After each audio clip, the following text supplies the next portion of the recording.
Not a problem. Hello, Mr. Bob Herpe. I'm Kathleen Starhall. How are you today, sir? Hi, how are you? I'm doing good. So you ready? I am ready anytime you are. Okay, so can you share a bit about your background and what inspired you to start writing? Yeah, I'll be glad to. Most of my uh, working years were spent in broadcasting. Actually, I was in TV for 5 years with CBS, and then I moved on to radio, mostly FM, where I guess I was considered some kind of pioneer. I spent some 35 years doing that. And I did a stint in commercial film business. And later, I became a coach to entrepreneurs and senior executives.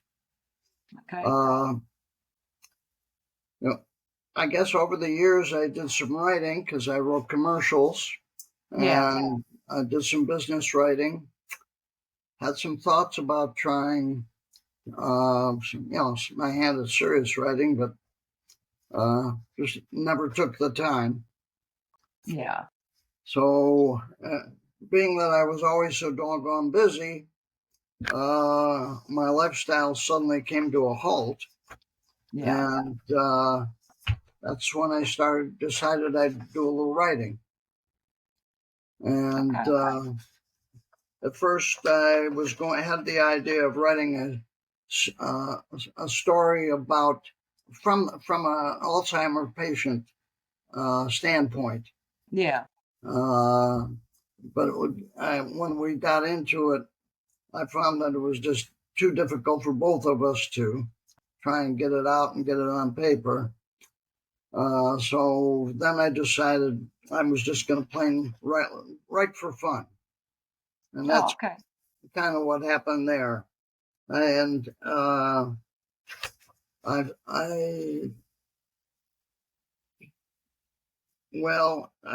guess what can I say from there is that when I decided to write just for fun, I even took a couple of writing courses at the local community college and started a writers group that I got into. And we would meet a couple times a month at somebody's house. At first, I was writing short stories, and people liked them. And when my wife finally passed away, I decided I was going to get serious, and I was going to write a book. And that year, I saw a ad for a writer's retreat out in New Mexico, of all places. Anyway, I decided to go, and I did, and I took first couple of chapters that I had written of the book, and had an opportunity when I was there to show it to the leaders of the group, one of which was a publisher. And he liked it, and he said, if you finish it and it's as good, I'll publish it for you. Nice. And that's what happened with that. Well, that's awesome. Now, how did your early life and upbringing shape your perspective as a writer? The idea of the other side of crisis was actually hatched on the plane on the way back out to New Mexico the next year. And the story begins with Ernie Gravnick, the protagonist, and his adopted son flying back from Israel, where the boy had been bar mitzvah. Yeah.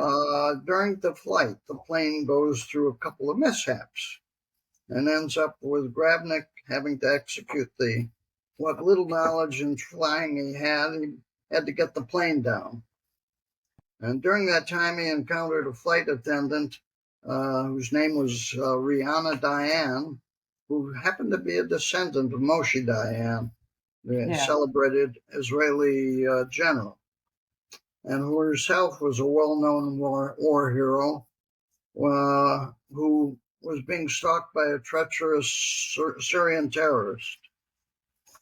With an ever-present shadow of death following her, Gravnick seeks vengeance on a notorious Mafia hitman, who was after him, actually killed his wife trying to kill him. Okay. Now, your protagonist, Ernie Gravnick, has a complex background and experiences. So, what inspired his character and his journey? The idea for Gravnick, I guess, was originated in my early days growing up in Chicago. I guess when I was a kid, I played a lot of cops and robbers going after Al Capone. Yeah. And later on, having dated the daughter of a mafia boss, who was related to my sister-in-law, believe it or not. Wow. Later in life, I also had a couple of occasions to come in contact with mafia characters. Yeah. I understand that. I have my family is originally from New York. So, Okay. Yep. yeah. So my father's sister-in-law, Dottie, was the niece of Joe Valachi. Okay. So, yeah. Yeah. Now, what inspired the book touches on themes of morality and justice. How did you approach these themes without making the narrative feel didactic? Well, as far as handling the themes of morality and justice, I guess I just let them play out through dialogue and the opinions of my characters. I really could never use narration from such matters because it can come off as I'm preaching. Yeah. Now, it explores themes of danger and opportunity as suggested by your quote from John F. Kennedy. Can you elaborate on how these themes play out in the story? Yeah, well, as I see it, danger is the force that drives the story forward. But only after overcoming the roadblocks and dangers along the path.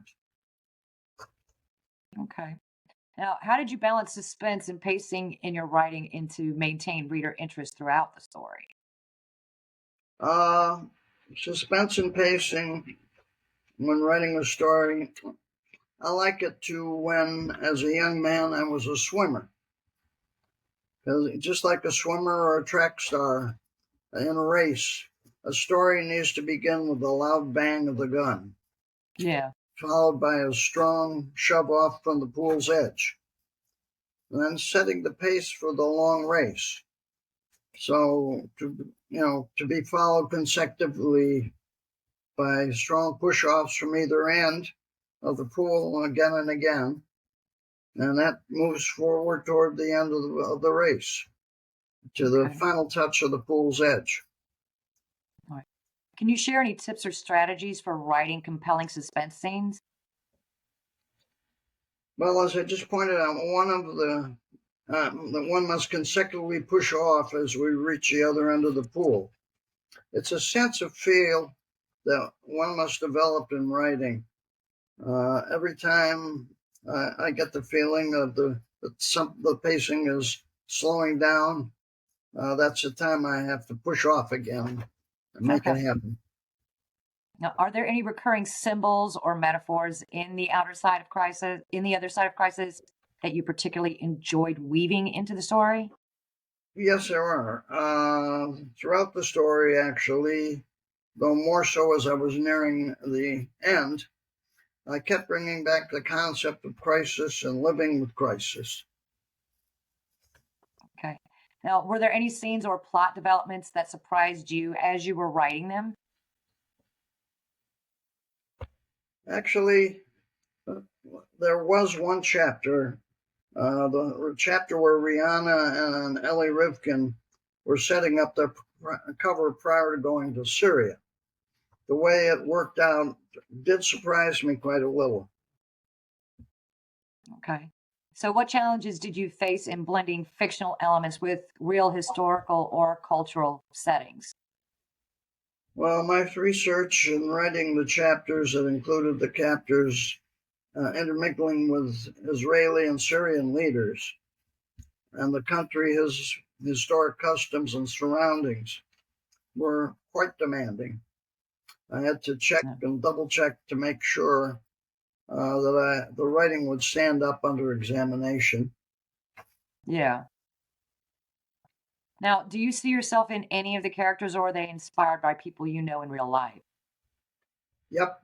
Gravnick's mother, Dora, was fashioned after my late mother-in-law, actually. Oh, okay.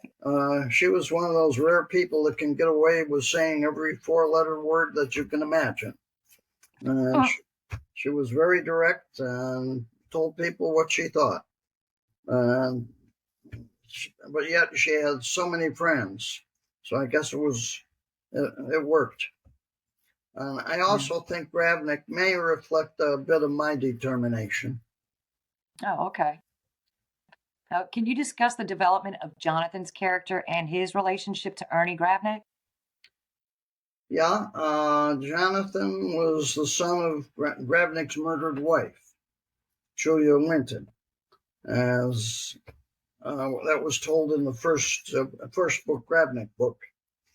When they were to be married, Gravnick gladly adopted Jonathan, with whom he had already become a pseudo-father after the boy's father had been murdered by the Chicago Mafia. Okay. It became apparent early on that the boy was somewhat of a genius, actually, when he received recognition as a landscape photographer. And just as Gravnick had a very close relationship with his grandfather, who taught him the game of chess, Gravnick taught Jonathan the game, and it became an ongoing passion between the two of them. Okay. Now, can you share any interesting behind-the-scenes stories or anecdotes from the writing and editing process of The Other Side of Crisis? Behind the scenes, oh. Yeah, I guess you'd call it behind the scenes. When I read the first chapter in my writer's retreat group, our leader emphatically told me I needed to rewrite it and put the second paragraph first, because it contained the hook that I needed to open the book with. And even though I knew the importance of capturing the reader's attention with the first sentence, I had overlooked it. Yeah. Oh, okay. And it worked. Now, yeah. So, what were some of the most memorable moments during the creation of this book? The most memorable and surprising chapter for me was the elaborate and brilliant, actually, hoax that Riana, Dayan, and Ellie Rivka set up to establish a cover that allowed them to go to Syria and even be greeted by Syrian President Bashar al-Assad. Okay. Now, are there any plans for a sequel or a series following The Other Side of Crisis? Next up for me, I'm writing a sequel right now as we speak. So you are? Yeah, I want to complete a trilogy of Gravnick. And I'm also, it's called, the working title you might want to know is Beyond Crisis. Beyond Crisis, okay. Okay. So, and I would like to write a story about my first radio station in Connecticut. That's where it started up in 1971. It was a early classic rock, or at the time, underground rock station. Oftentimes out-mimicked old-time TV show. Remember WKRP in Cincinnati? Yeah. That's what it was like. Oh, okay. So are there any other projects that you're working on when can readers expect anything else from you? Yeah. I'm doing a story on the Civil War too. I've been playing this for many, many years.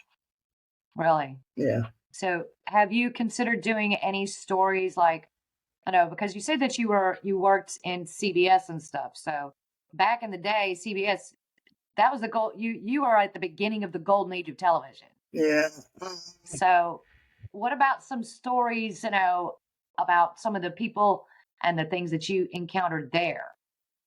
What about something on that line? Well, I got to live that long. I'm 90. I'm going to be 95 years old in September, so Yeah. I don't know if I'll get to those things. I mean, because that would be something very Yeah, interesting it would because, be interesting, I guess. yeah, I mean, it tells stories about some of the things that you saw and heard back in that day. Yeah. The golden age of Hollywood, at the beginning of all of that, that Yeah. had to be something else as a young man, coming across all of those, a great deal of people. Yeah. No, I did. I mean, I met a lot of the old stars in those days, and that was good. Who was your favorite person? Yeah, I met Betty Grable, and who else did I meet back then? Harry James, of course. Uh-huh. Yeah. And then, of course, in my radio days, I got to meet a lot of the top rock stars. A lot of the top rock stars. Yeah, we actually had two of the Beatles up in our studio, which was a rare thing for them to come to a radio studio and do a live interview. Yeah, that had to have been amazing at that time. So, so you were in radio when you were in radio. What year was that? That was the. I started a radio station in 1971. So 1971. That was when everything was up in the air. The Vietnam War. Right. Young people were living in another world from all us older folks. And so it was quite a thing for me to get in the middle of that. I learned a lot, and I guess that's what kept me young and going. Yeah. Did you meet like Janis Joplin or Jimi Hendrix or the Doors? Yep, you met all of them. Yep, I had a great meeting with her. She was kind of a crazy lady, but she sure had the vibes. That must have been amazing, especially at that time. Now, when you worked in television, did you get to meet like Bob Hope or Bing Crosby or any of them on their shows? No, I never met them.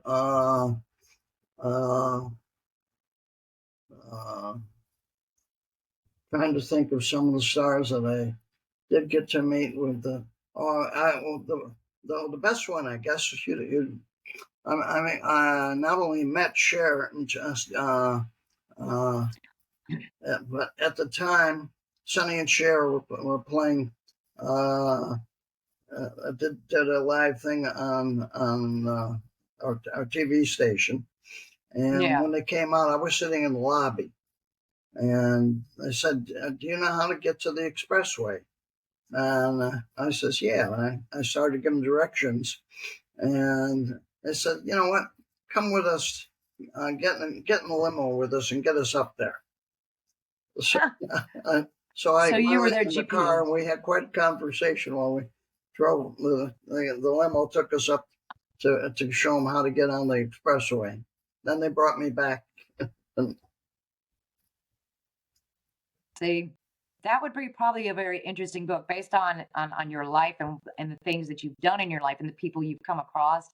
That would be a very interesting, almost like a memoir of my memories of this person or that person who you met, because I love that kind of stuff. It was fun. It really was. I bet it was. I've been a lucky guy, I guess, all my life. I've always done things I enjoy doing. That's why I keep on doing. Well, I mean, you started late in life as a writer, so that's amazing, that you're doing this, and I think it's fantastic. So I do appreciate your time, Ms. Herpe, and congratulations on your book, and we look forward to the next one. Okay, thank you very much. It was a pleasure. Thank you. Have a great day. Bye-bye.